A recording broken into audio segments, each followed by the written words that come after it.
सूर्यं प्रणमाम्यहम्। लोकस्य चक्षुपतितं प्राभुतं तेजसां निधिं दीतं चक्षुषामाध्यं तं सूर्यं प्रणमाम्यहम्। त्रैलोक्यपतिकं देवं ब्रह्म विष्णु शिवात्मकं समस्ततेजोराशिं तं सूर्यं प्रणमाम्यहम्।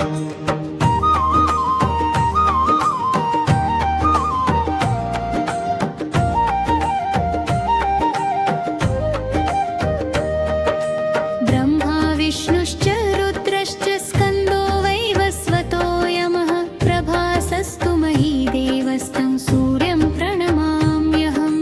त्रिगुणात्मकदेवेशं ब्रह्म विष्णु महेश्वरं सर्वलोकं नमस्कृत्यं तं सूर्यं प्रणमाम्यहम्।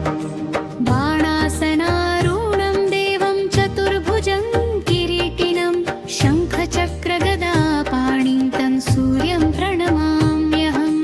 ग्रहनाथं करालं च भीषणं भानुमद्युतिं सर्वरोगप्रशमनं तं सूर्यं प्रणमाम्यहम्।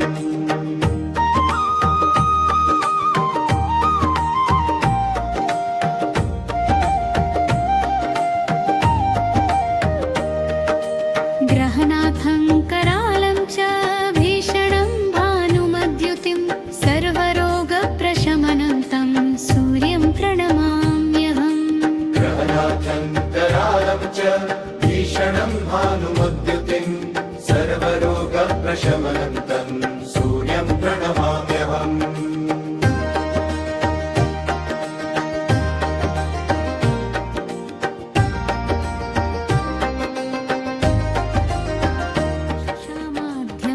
सूर्यं प्रणमाम्यहम्।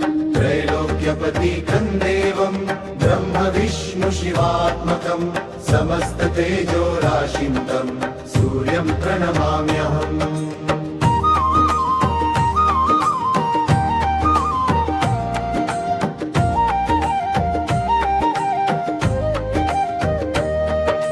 ब्रह्मा विष्णुश्च रुद्रश्च स्कन्दो वैवस्वतो यमः प्रभासस्तु महीदेवस्तं सूर्यं प्रणमाम्यहम्। त्रिगुणात्मकदेवेशं ब्रह्म विष्णु महेश्वरं सर्वलोकं नमस्कृत्यं तं सूर्यं प्रणमाम्यहम्। बाणासनारूढं देवं चतुर्भुजं किरीटिनं शङ्खचक्रगदापाणिं तं सूर्यं प्रणमाम्यहम्। ग्रहनाथं करालं च भीषणं भानुमद्युतिं सर्वरोगप्रशमनं तं सूर्यं प्रणमाम्यहम्।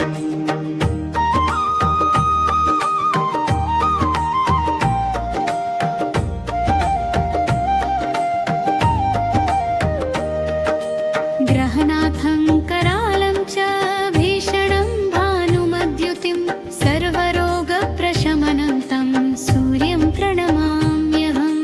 ग्रहनाथं करालं च भीषणं भानुमद्युतिं सर्वरोगप्रशमनं